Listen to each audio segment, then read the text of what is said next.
ضمن سفر کوری خش رئیس ولایت خطلون دولتعلی سعید به نویای قبودیان در جامعه دیوتی وبکن از خواجگی دهقانی اویبهار دیدن نمود. اطلاع داده شد که خواجگی مذکور دارای 14 گکتار زمین کورمی آبی بوده، همساله پخته، سبزیجات، غله‌دانگی و دیگر نوع زراعت را کش می‌نمایند. مشاهده نشان داد که در این خواجگی هر یک قطعه زمین ثمرانک و عاقلانه استفاده برده شده، سهامداران از دانه کشتشان حاصل دلخواه به دست می‌آورند. اطلاع داده شد که موافق دورنما باید در حدود جماعت مذکور 82 گکتار کارتوشکا کش کرده شود. تا به امروز این دورنما را خواجگیداران حدود جماعت به 62 گکتار رسانیده در این سمت کارها با مرام ادامه دارد. در جماعت دیوتی وابکندی نویای قبودیان 920 خواجگی‌های خرد و کلان فعالیت نموده، سمت اساسی آنها پخته‌کاری، سبزیجات‌کاری، باغداری، غله‌کاری محسوب می‌یابد. با مقصد عملی نمودن دستور هدایت‌های پیشوای معظم ملت اوید سمرانک و عاقلانه استفاده بردن هر قطعه زمین و از آن گرفتن دو سه حاصل، خواجگیداران کوشش می‌نمایند که همساله از زراعت‌های کش کرده شده حاصل دلخواه خویش را به دست بیارند.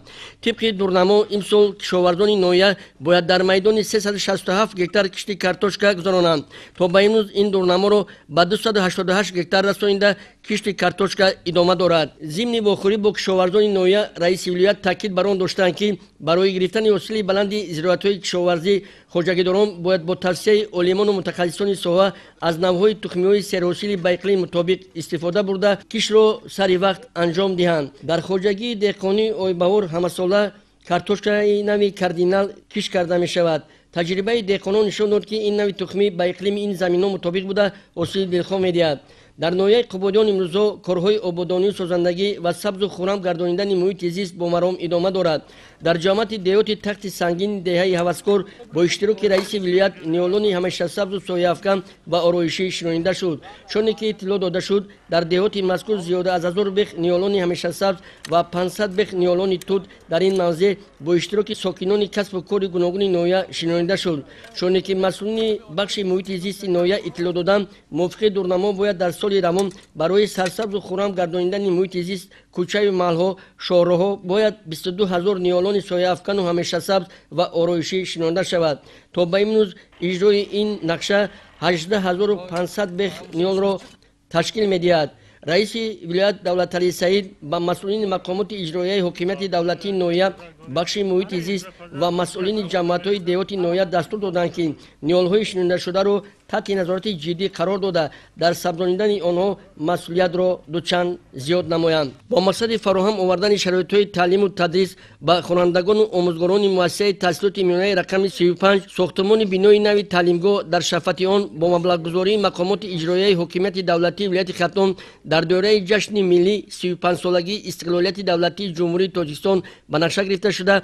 عین حال کارهای ساختمانی در این مؤسسه تعلیمی ادامه دارد. ضمن بازدید از رفت کارهای ساختمانی رئیس ولایت با مسئولین ریاست ساختمان اساسی ولایت خطلون که کارهای ساختمانی را به عهده دارند دستور داده شد که موافق به طلبات معاصر و شرایط‌های ضروری برای تعلیم و تدریس کارهای ساختمانی را برآورند. مؤسسه نوبنیاد برای 640 جای نشست در یک بست پیش بینی گردیده است. رئیس ولایت با مسئولین دستور دادند که در گرد و اطراف بنای مؤسسه نیالون سایه افکن و همیشه سبز شنونده شود. ضمن سفر کوری خویش به نویه شریتوس رئیس ولایت در جماعت دیوت تاجران از خواجگی دهقانی پولاد دیدن نمود. اطلاع داده شد که خواجگی مذکور دارای 6 گکتار زمین کورمی آبی بوده. در این زمین‌ها کشت پخته، پیاز بربختی و کارتوشکا گذرانیده می شود. با مسئولین ریاست کشاورزی نویه دستور داده شد که با مقصد زمینه با اعتماد گذاشتن به کشتکاری بهاری بخصوص پنبه‌دانه شدگاری زمین‌ها را توسط تکنیک‌های تسمه‌چرخ در مولت میان شده به انجام رسانند. رئیس ولایت تاکید بر آن داشتند که برای دسترس نمودن تخمی خصوصیت پنبه‌دانه که با اقلیم این موضع مطابق است دسترس نمایند و برای گذراندن کشت پنبه‌دانه تکنیکای ضروری را سری وقت آماده سازند. همچنین از خواجگی دهقانی جویلاب بابا دیدن نمودند. خواجگی مذکور دارای 5 گکتار زمین کورمی آبی بوده. در میدان 3 گکتار آن پیاز و در میدان 1 گکتار کارتوشکا کش شده است. در خواجگی مذکور نشونمای پیاز بربختی برالا مشاهده گردیده. خواجگیداران در کارکرد آن از عامل‌های اگرتکنیکی ثمرانک استفاده برده تا اینکه حاصل دلخواه خویش را به دست آورده در فراوانی بازار استعمالی سهم ارزنده خود را گذارند. зимни сафари кори хеш раиси вилоят дар ноҳияи шаҳри Туз дар ҷамъияти деҳоти тоҷирон аз хоҷагии деҳқонӣ Абубакр дидан намуданд. Хоҷагии мазкур дар ҳудуди ҷамъият яке аз хоҷагиҳои намунавӣ маҳсуб ёфта аслан ба соҳаи боғдорӣ, занбури асалпарварӣ, пахтакорӣ ва сабзавоткорӣ машғул мебошад. Хоҷагии мазкур дар самти занбури асалпарварӣ таҷрибаи бои ғанӣ дошта, айни ҳол 350 оилаи занбури асал дар ин хоҷагӣ нигоҳубин ва парвариш карда мешавад.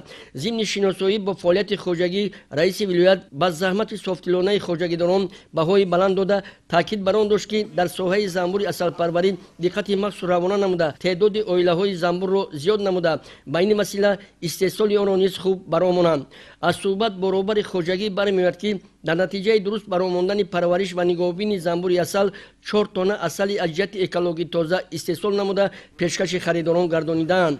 зимни суҳбат бо саҳмдорон раиси вилоят таъкид бар он доштанд ки агар имрӯз марди деҳқон заминро самараноку оқилона истифода барад ва меҳнати пурсамара намояд, дар он сурат метавонад аз зироати киштааш осили дилхоҳи худро ба даст биёрад. чуноне ки дар боло зикр намудем, корҳои ободониву сабзкорӣ дар ноҳияҳои дар боло зикр гардида вусъати тоза пайдо намуда кормандони ташкилоту муассисаҳо аҳли ҷамъиятчигӣ ба ҳашари умумӣ баромада дар ободониву каблизоркунии маҳалли зисти хеш саҳми худро гузошта истодаанд. дар ҷамъияти деҳоти тоҷирон дар шоҳрои шаҳри Туз Носири Хусрав аҳли ҷамъиятчигӣ ба шинонидани ниёлони сояафкану ҳамешасабз машғул гардида зиёда аз 1000 бех ниёли арча, 500 бех ниёлони сояафкан ва 500 бех ниёлони ҳамешасабз шинониданд ки то ин мавзеъ сабзу хуррам гардонида шавад. раиси вилоят ба масъулини мақомоти иҷроияи ҳокимияти давлатии ноҳия, ҳифзи муҳити зист ва раисони ҷамъиятҳои шаҳраку деҳот дастур доданд ки дар нигоҳубини ниёлон